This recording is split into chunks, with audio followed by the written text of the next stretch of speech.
மஞ்சள் மஞ்சள்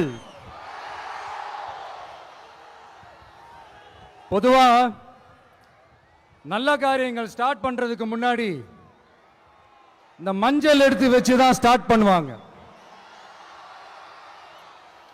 நம்ம வீட்டில் கூட நம்ம அம்மா அக்கா தங்கைகள் நமக்காக நாம நல்லா இருக்கணும்ன்றதுக்காக மஞ்சள் புடவை கட்டிக்கிட்டு தான் வேண்டிக்குவாங்க. அப்படி அந்த மஞ்சள்னாலே ஒரு தனி வைப்பு தாங்க. நம்ம கொடியில கூட அந்த வைப்ரண்டான அந்த எனர்ஜெட்டிக்கான அந்த மஞ்சள் இருக்குமே, அந்த மாதிரி மங்களகரமான மஞ்சள் விளையிற பூமி தான் இந்த ஈரோடு பூமி. இங்க வந்து மஞ்சளை பத்தி பேசாம வேற எங்க போய் பேசுறது? அது மட்டும் இல்ல, இங்க ஒரு மகத்தான ஒரு மனிதரை பத்தி நம்ம பேசி ஆகணும். இந்த ஈரோடு மண் விவசாயத்துக்கும் பேர் போன மண். இங்க நடக்கிற அந்த விவசாயத்துக்கு மிக முக்கியமான ஒரு கவசமா இருக்கிறது என்ன தெரியுமா? காலிங்கராயன் அணை, காலிங்கராயன் கால்வாய். காலிங்கராயன் அணை கட்டினதுலையும் கால்வாய் வெட்டினதுலையும் உயிரான உணர்வு பூர்வமான நிறைய விஷயங்கள் இருக்குது. அப்படி அந்த ப்ராசஸ்ல அவர் அந்த அணை கட்டும் போதும் கால்வாய் வெட்டும் போதும் ரொம்ப சோர்வடைஞ்சிட்டாராம். அப்ப அவங்க அம்மா அதை பார்த்துட்டு சொன்னாங்களாம், மகனே காளிங்கா, தயிர் வித்த காசு தாழ்வாரம் வரைக்கும் இருக்குது, மோர் வித்த காசு முகுட வரைக்கும் இருக்குது, அதை எடுத்துக்கிட்டு போய் அணைய கட்டியா கால்வாய வெட்டியான்னு சொல்லி தைரியம் கொடுத்தாங்களாம். பெத்த அம்மா கொடுக்கிற அந்த தைரியம் இருக்கு பாருங்க, அதை தாண்டி வேற எதுவுமே கிடையாதுங்க. ஒரு மனுஷனால எதையும் சாதிச்சு காட்ட முடியும். அப்படி ஒரு தைரியத்தை தான் இப்ப நீங்க என்னுடைய அம்மா அக்கா தங்கைகள் நண்பா நண்பிகள் தோழர்கள் எல்லாரும் எனக்கு கொடுத்திருக்கிறீங்க. அதே தைரியத்தை, அதே துணையா என் கூட நிக்கிறீங்க. இதை எப்படி நம்ம பிரிச்சு விடலாம்? இதை எப்படி நம்ம கெடுக்கலாம்? என்னெல்லாம் அவதூறுகள் நம்ம விஜய் மேல சொல்லி மக்களை நம்ப வைக்கலாம்? என்னெல்லாம் சூழ்ச்சிகள் நம்ம விஜய் மேல பண்ணி மக்களை நம்ப வைக்கலாம்? இப்படி சூழ்ச்சிகளை மட்டுமே நம்பி குழப்ப நடத்துற சில சூழ்ச்சிக்கார கூட்டங்கள் இதை தொடர்ந்து செஞ்சுக்கிட்டு தான் இருக்கு. ஆனா அவங்களுக்கு தெரியாது, இது இன்னைக்கு நேத்து வந்த உறவு இல்ல. கிட்டத்தட்ட 30-33 வருஷத்துக்கு மேல இருக்கிற உறவு. ஏன் நான் சினிமாவுக்கு வந்தப்போ எனக்கு வயசு 10, அப்பல இருந்தே இந்த உறவு ஸ்டார்ட் ஆகி போயிட்டு இருக்கேன்னு அவங்களுக்கு தெரியாம போச்சு. அதனால என்ன பண்ணாலும், நீங்க என்ன ட்ரை பண்ணாலும், எல்லாத்தையும் விட்டுட்டு மக்களுக்காக வந்திருக்கிற இந்த விஜய மக்கள் ஒரு நாளும் கைவிட மாட்டாங்க. மக்கள் கூடவே நிக்கிறாங்க, கூடவே நிப்பாங்கன்னு அவங்களுக்கு தெரியாம போச்சு. என்னப்பா நிப்பீங்கல்ல? உங்களை நம்பிதாப்பா வந்திருக்கிறேன். அதான் இந்த சத்தம் தாங்க வாழ்நாள் பூரா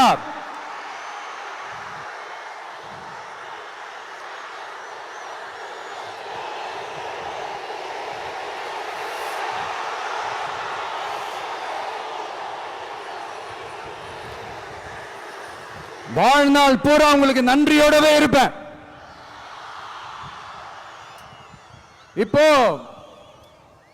நம்ம காளிங்கராயன் அவர்கள் அணையை கட்டுறதுக்காக பவானிக்கு போய் பார்க்கும்போது ஒரு இடத்துல ஒரு பாம்பு வந்து உட்கார்ந்துச்சான், படுத்துச்சான். அது படுத்த இடத்துல தான் அவர் அணையை கட்ட ஸ்டார்ட் பண்ணாராம். அப்புறம் அந்த பாம்பு வளைஞ்சி நெளிஞ்சி போற இடத்துலலாம் கால்வாயை வெட்டினார்னு சொல்லி சில வாய்மொழி கதைகள்லாம் சொன்னாங்க. தண்ணியை சேமிச்சு வச்சு குடிக்கிறதுக்கும் விவசாயத்துக்கும். தம்பி கீழே இறங்கு, தம்பி கீழே இறங்குப்பா, ப்ளீஸ் கீழே இறங்குப்பா.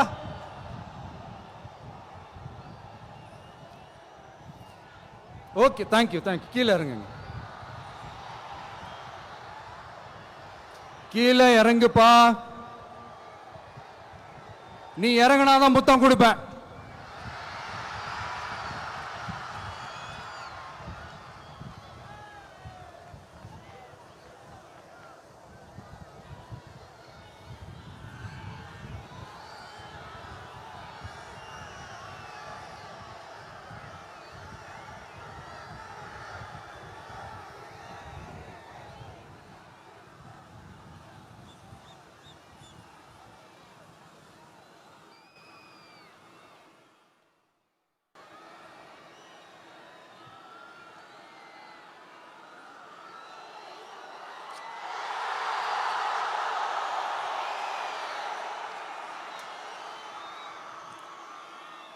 இப்படி தண்ணியை சேமிச்சு வச்சு குடிக்கிறதுக்கும் விவசாயத்துக்கும் வழி வகுக்கிறது எவ்வளவு பெரிய ஒரு நல்ல விஷயம். சோ இந்த மாதிரி நல்ல விஷயங்கள்லாம் செஞ்சிட்டு கதைகள் சொன்னா பரவாயில்ல, எதுவுமே செய்யாம கதைகளை மட்டும் அடிச்சு விடுறது எப்படி? அத்திக்கடவு அவிநாசி திட்டத்தை இன்னும் விரிவுபடுத்தினா அந்த 3 மாவட்டத்தில் இருக்கிற லட்சக்கணக்கான மக்களுக்கு எவ்வளவு பிரயோஜனமா இருக்கும். எத்தனையோ லட்சம் ஏக்கர் நிலங்கள்ல விவசாயம் நடத்தினா எவ்வளவு பிரயோஜனமா இருக்கும். ஏன் அதெல்லாம் பண்ண மாட்டேன்றீங்க? வள்ளுவர் கோட்டத்துக்கு காட்டுற அக்கறைய இங்க மக்கள் வாழ்வாதாரத்தில் கொஞ்சம் காட்டலாம்ல, ஏன் காட்ட மாட்டேன்றீங்க? இங்க என்ன கவர்மெண்ட் நடத்துறாங்களா இல்ல கண்காட்சி நடத்துறாங்களா?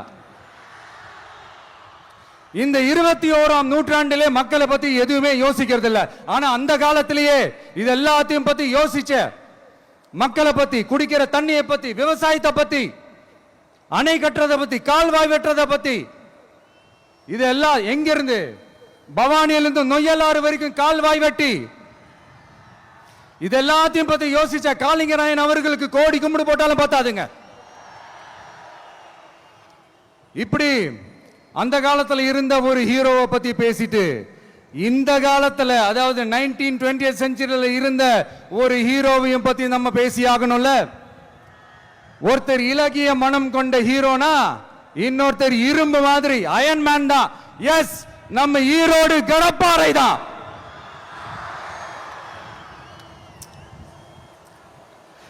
ஒட்டுமொத்த தமிழ்நாட்டையே திருப்பி போட்ட சீர்திருத்த நெம்புகோல். ஈரோடு மாவட்டத்தில் பிறந்த அவர்தான் இந்தியாவுக்கே இடஒதுக்கீடு சம்பந்தமான அரசியல் சட்டத்தை திருத்தறதுக்காக போராட்டம் நடத்தினவர் யாரு? நம்ம தந்தை பெரியாரு.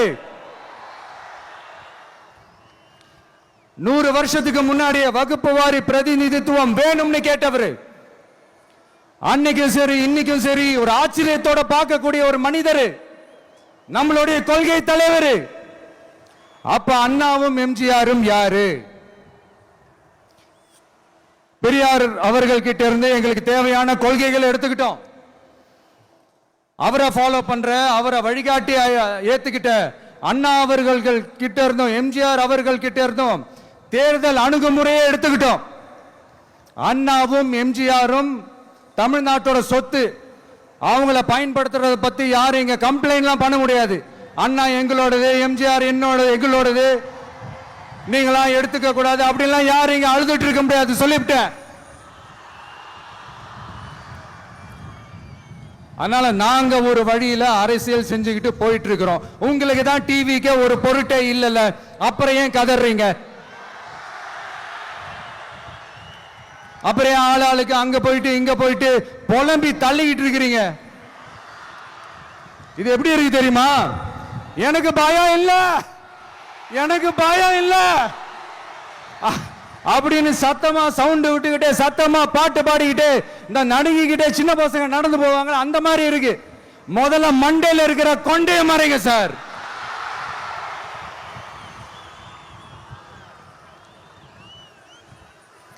சும்மா மாறு வேஷத்துல மறு வச்சுக்கிட்டு மீடியா ஆளு ரேடியோ ஆளுன்னு இவங்க ஆளுங்களே மாத்தி மாத்தி அனுப்பிக்கிட்டு இதெல்லாம் என்ன மக்களுக்கு தெரியாதுன்னு நினைச்சிட்டு இருக்கீங்களா? மக்கள் எல்லாத்தையும் உன்னிப்பா கவனிச்சிட்டு இருக்காங்க. அதனாலதான் சொல்றேன், உங்களுக்கு நீங்க கொள்ளையடிச்சு வச்சிருக்கிற காசு தான் துணை.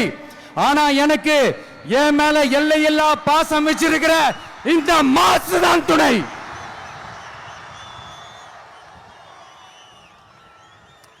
இப்படி நமக்கு துணையா இருக்கிற ஈரோடு மக்களுக்காக நான் இப்போ குரல் கொடுக்கலான்னு வந்திருக்கிறேன்.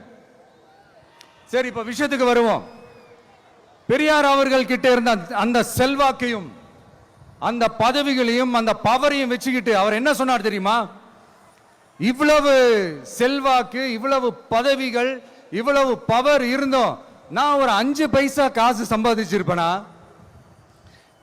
எனக்கோ இல்ல என் குடும்பத்துக்கோ பட்டங்கள் வேணும், பதவி வேணும்னு ஏதாவது கேட்டிருப்பேனா? இல்ல ஏதாவது லாபம் பார்த்திருப்பேனா? இல்ல எதுக்காவது ஆசைப்பட்டிருப்பேனா? ஆனா அவர் பேரை சொல்லிக்கிட்டு அவருடைய கொள்கையை ஃபாலோ பண்றதா சொல்லிக்கிட்டு இப்ப ஆட்சியில இருக்கிறவங்க என்னெல்லாம் செய்யறாங்கன்னு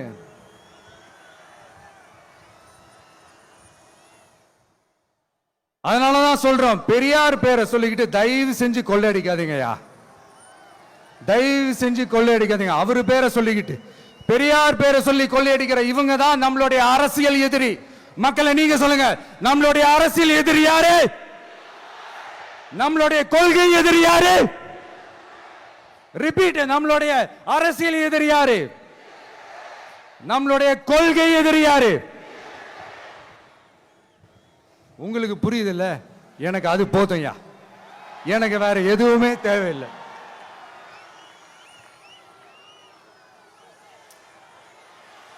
அதனாலதான்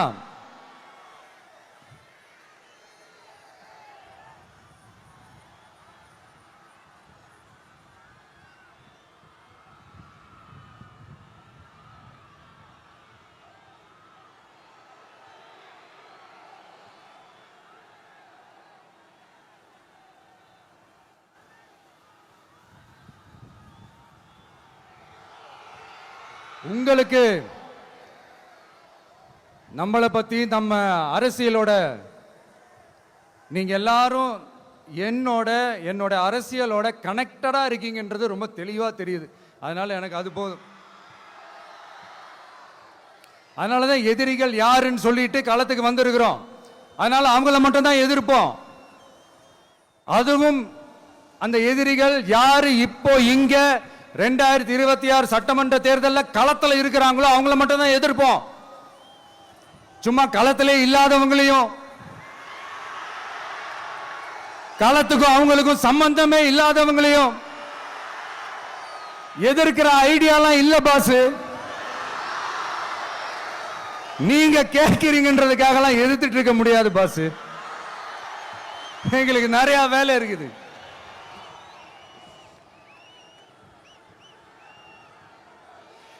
எத்தனை எத்தனை பொய்யான வாக்குறுதிகள். வந்த உடனே நீட்டை ரத்து செய்வோம், கல்வி கடனை ரத்து செய்வோம், கேஸ் சிலிண்டருக்கு மானியமா 100 ரூபாய் தருவோம், என்னெல்லாம் அடிச்சு விட்டுட்டு இன்னி வரைக்கும் கேட்கிறேன், இதெல்லாம் சொன்னாங்களே செஞ்சாங்களா? இவங்க எப்பவுமே இப்படிதான், சொல்றது ஒண்ணு செய்யறது ஒண்ணு. திமுகவும் பிரச்சனைகளும் ஃபெவிகால் போட்டு ஓட்டின ஃப்ரெண்ட்ஸ் மாதிரி ஒன்னிலிருந்து ஒன்னை பிரிக்கவே முடியாது. இப்போ ஈரோடு பகுதியில் இருக்கிற பிரச்சனையை பத்தி பேசுவோம். பெரியார் பேரை மட்டும் சொல்லிக்கிட்டு எப்படி அவரோட கொள்கைகளுக்கு எதிராக செயல்படுறாங்களோ அப்படிதான் இந்த மஞ்சள் நகரத்தோட மஞ்சளுக்கும் ஒண்ணும் பண்ணல, மஞ்சள் விவசாயிகளுக்கும் ஒண்ணும் பண்ணல.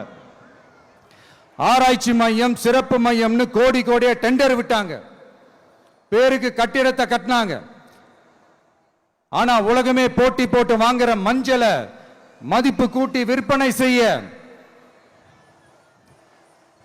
அதாவது அதோட வேல்யூ இன்க்ரீஸ் பண்ணி நம்ம விவசாயிகளுக்கும் இந்த மாவட்ட மக்களுக்கும் நன்மை செய்ய இதுவரைக்கும் என்ன செஞ்சிருக்காங்கன்னு யோசிச்சு பார்த்தா ஒரு பெரிய ஜீரோ தான்.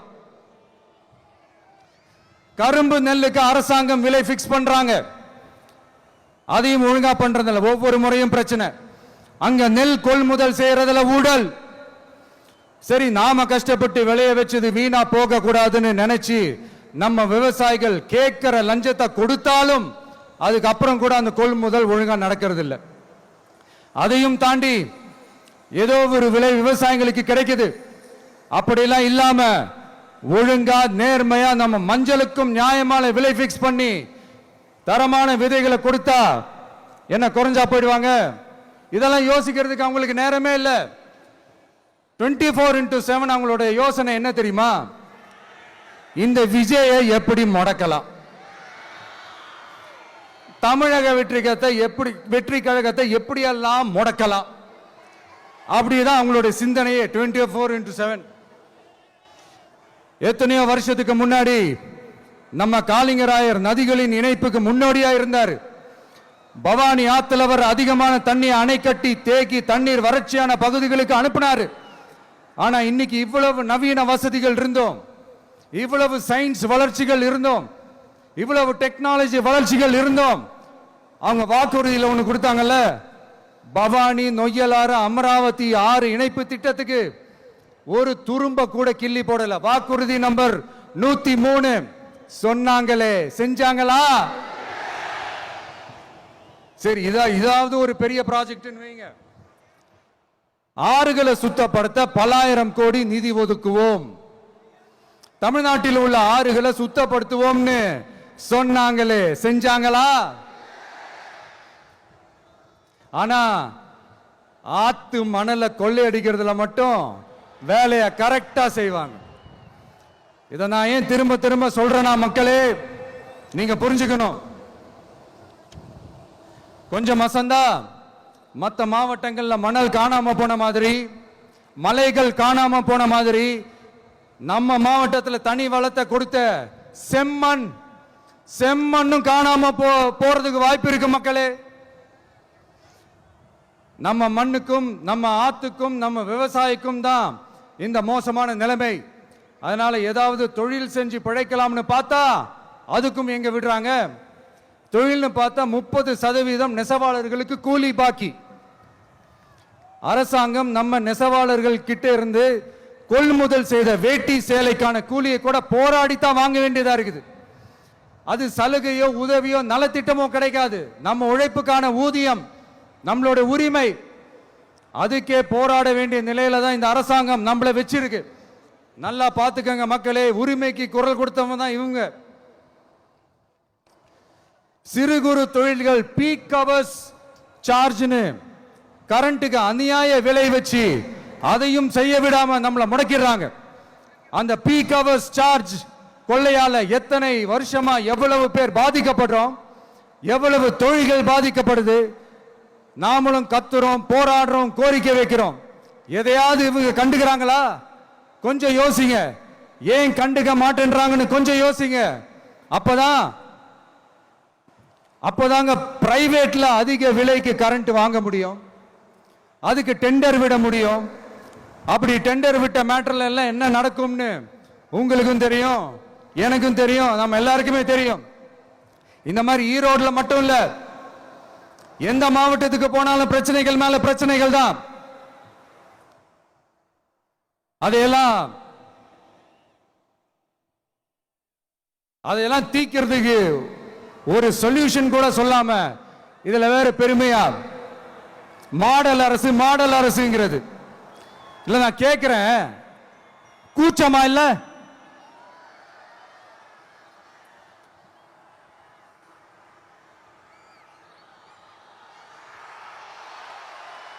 இதெல்லாம் கேட்டா அப்படியே நம்ம பக்கம் யூட்டர்ன் அடிச்சு வந்துருவாங்க.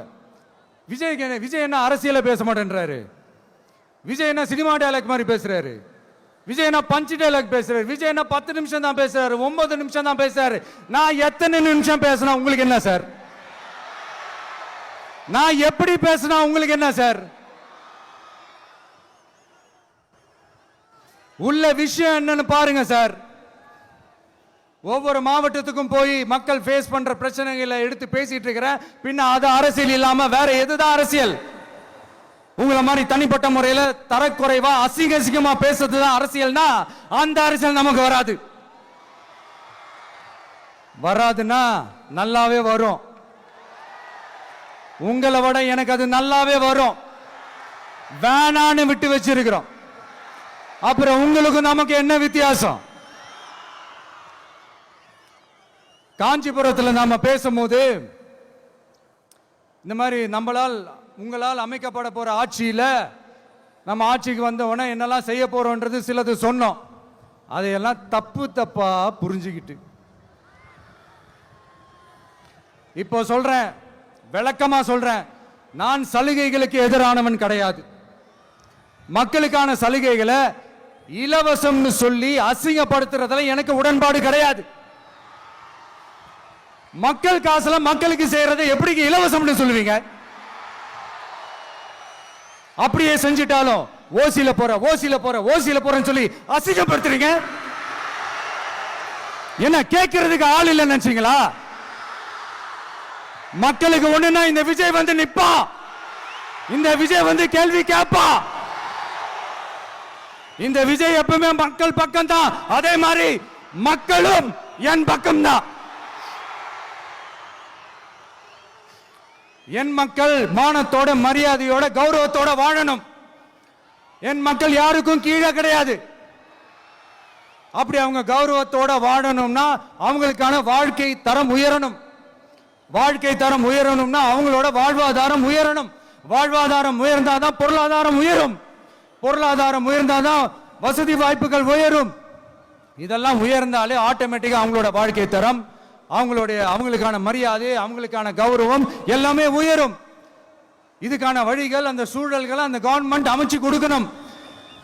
இதுக்கான அந்த திட்டங்களை செயல்படுத்தணும். இதெல்லாம் செஞ்சாதான் இந்த அரசாங்கம் ஒரு நல்ல அரசாங்கம். இதைத்தான் சொன்னோம்.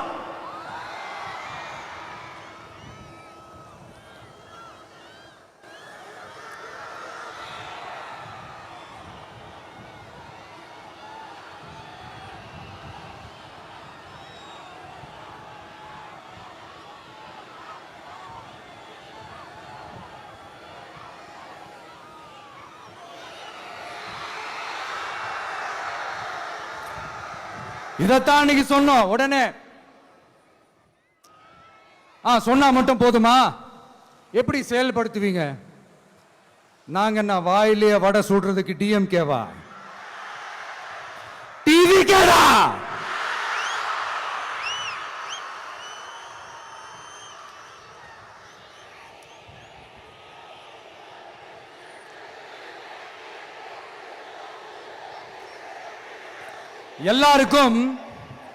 எல்லாருக்கும் நிரந்தரமான ஒரு வீடு இருக்கணும்னு சொன்னோம். உடனே எங்க ஆட்சியிலே நாங்க எல்லாரும் வீடு கட்டி கொடுத்துட்டோமே அப்படிங்கிறது இல்ல. நான் கேட்கிறேன், இங்க உங்களை தான் கேட்கிறேன், இங்க வாடகைக்கு இருக்கிறவங்களே இங்க யாரும் இல்லையா? எல்லாருக்கும் சொந்தமா வீடு கட்டி கொடுத்துட்டாங்களா? அடுத்து வீட்டில் இருக்கிற ஒவ்வொருத்தரும் மினிமம் டிகிரி படிச்சிருக்கணும் அப்படின்னு சொன்னோம்.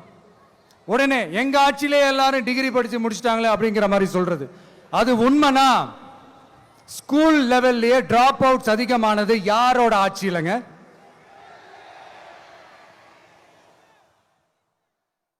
பசங்க பிள்ளைங்க யாரும் ஸ்கூல்ல சேரலன்னு சொல்லிட்டு எனக்கு தெரிஞ்சு 207 கவர்மெண்ட் ஸ்கூல்ஸ் மூடினது யாரோட ஆட்சியிலங்க? இதுல கல்வியில் சிறந்த தமிழ்நாடுன்னு டிராமா வேற. அடுத்து குடும்பத்தில் ஒருத்தருக்கு நிரந்தரமான வருமானம் வரணும், வேலை வாய்ப்பு கிடைக்கணும் அப்படின்னா நாங்க கொடுக்காத வருமானமா, நாங்க கொடுக்காத வேலையா அப்படிங்கிறது. எத்தனையோ லட்சம் காலி பணியிடங்கள் நிரப்புவோம்னு வாக்குறுதி கொடுத்துட்டு ஆட்சிக்கு வந்தீங்களே, எத்தனை லட்சம் காலி பணியிடங்களை நிரப்புனீங்க? அட்லீஸ்ட் 1 லட்சம் காலி பணியிடங்களாவது நிரப்புனீங்களா? இதெல்லாம் சொல்லிட்டு மக்களை ஏமாத்துறது யாரோட ஆட்சியிலங்க? அடுத்து ரொம்ப முக்கியமா பெண்களுக்கு பாதுகாப்பு இல்ல, சட்டம் ஒழுங்கு சரியா இல்லைன்னு சொன்னா தமிழ்நாட்டில் பெண்கள் பாதுகாப்பு தான் அதிகமா இருக்குதான். நீங்க சொல்லுங்க மக்களே, பெண்கள் பாதுகாப்பு இருக்கு, சட்டம் ஒழுங்கு சரியா இருக்கு? அவங்க சொல்றது உண்மையா? அவங்க சொல்றதை நீங்க ஏத்துக்கிறீங்களா? சத்தமா கேக்குதா சார்? இதுதான் ரியாலிட்டி, இதுதான் நிஜம். நம்மளுடைய ஆட்சியில சட்டம் ஒழுங்குல சமரசமே இருக்காது. அதனாலதான் இவ்வளவு ஸ்ட்ராங்கா சொல்றோம், தைரியமா இருங்க மக்களே. இந்த மாதிரி விஷயங்கள்லாம் நம்ம மக்கள் கிட்ட எடுத்து சொன்னா உடனே இந்த இது எடுத்துட்டு வந்துருவாங்க.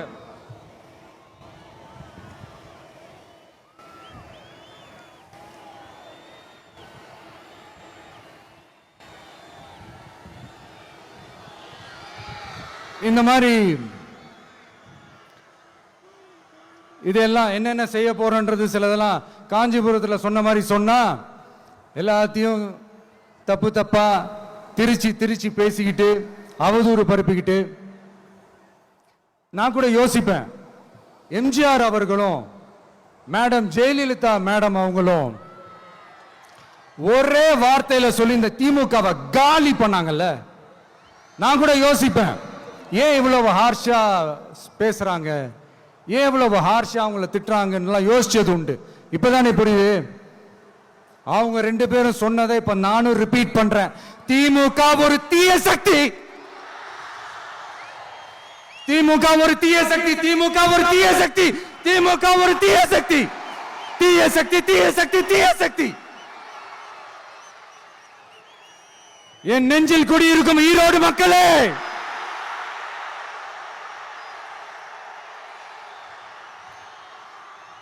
டிவிகே ஒரு தூய சக்தி. எப்படி? டிவிகே ஒரு தூய சக்தி. தூய சக்தி டிவிகேவுக்கும் தீய சக்தி டிஎம்கேவுக்கும் தான் போட்டியே.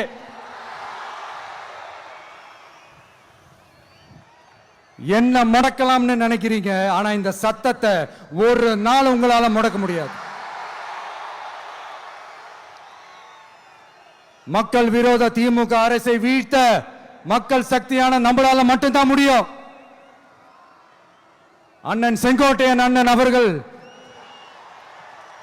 நம்ம கூட வந்து சேர்ந்தது நமக்கு ஒரு மிகப்பெரிய ஒரு பலம். அந்த மாதிரி செங்கோட்டையன் அண்ணன் அவர்கள் மாதிரி இன்னும் நிறைய பேர் வந்து சேர இருக்கிறாங்க. அவங்க எல்லாருக்குமே அந்த உரிய அங்கீகாரத்தை கொடுப்போம். அது மட்டும் இல்ல, அப்புறம் இன்னொரு விஷயம் சொல்ல மறந்துட்டேன். இப்போ ரீசண்டா ஒரு இடத்துல நம்ம சிஎம் சார் அவர்கள் பேசும்போது சொன்னாங்க, என் கேரக்டரையே புரிஞ்சுக்க மாட்டேங்கிறேன். இது சினிமா டயலாக் இல்லையா? நான் ஏதாவது பேசினா சினிமா டயலாகா? சார் பேசினா அது சினிமா டயலாக் இல்லையா? சிலப்பதிகாரத்திலிருந்து எடுத்ததா அந்த லைன். என் கேரக்டரையே புரிஞ்சுக்க மாட்டேன்றது. உங்களை எப்படிதான் சார் புரிஞ்சுக்கிறது? எந்தெந்த விஷயத்துலலாம் சார் உங்க கேரக்டர் நாங்கள் புரிஞ்சுக்கிறது? அதையும் நீங்களே சொல்லிட்டீங்கன்னா கொஞ்சம் நல்லா இருக்கும் சார். சட்டம் ஒழுங்குல நாடே சந்தி சிரிக்குது, அதுலையா? பெண்கள் பாதுகாப்புல நாடே சந்தி சிரிக்குது, அதுலையா? பொய் வாக்குறுதிகளா கொடுத்து ஏமாத்தி ஆட்சிக்கு வந்தீங்களே, அதுலையா? எதில் தான் சார் உங்க கேரக்டர் நாங்கள் புரிஞ்சுக்கிறது? ஆனா ஒண்ணு, தமிழ்நாட்டில் ஆட்சி செய்யற நீங்களும் சரி, ஒன்றியத்தில் ஆட்சி செய்யறவங்களும் சரி, நீங்க ரெண்டு பேரும் முதல்ல என்னோட கேரக்டரை புரிஞ்சுக்கணும் சார். என்னோட கேரக்டர்னு சொன்னது நம்ம மக்களோட கேரக்டரை. 2026 சட்டமன்ற தேர்தலோட அந்த கேரக்டரே கொஞ்சம் வேற மாதிரி சார். அதை கொஞ்சம் தயவு செஞ்சு நீங்க புரிஞ்சுக்கணும் சார். புரிஞ்சுக்கலன்னா மக்களே உங்களுக்கு புரிய வைப்பாங்க சார். கான்பிடென்டா இருங்க சார், நல்லதே நடக்கும் சார், வெற்றி நிச்சயம் சார். மீண்டும் சந்திக்கும் வரை நன்றி, வணக்கங்க சார். நண்பா, நண்பிகள், இங்க வந்து எல்லாம் வந்து பார்த்தோம், எல்லாம் நல்லபடியா நடந்தது. சேஃபா வந்துட்டு சேஃபா வீட்டுக்கு போயிடுங்க. எனக்கு எல்லாத்தையும் விட நீங்க தான் எனக்கு முக்கியம். தயவு செஞ்சு சேஃப்டியா போயிட்டு வாங்க. ஒரு ஈரோடு செல்ஃபி ஒன்று எடுப்போமா?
சென்ட் ஜோர்ஜ் கோட்டையில் முதலமைச்சராக தலைவர் வருவதற்காக அண்ணன் செங்கோட்டையிலும் செங்கோலை தருகிறார்.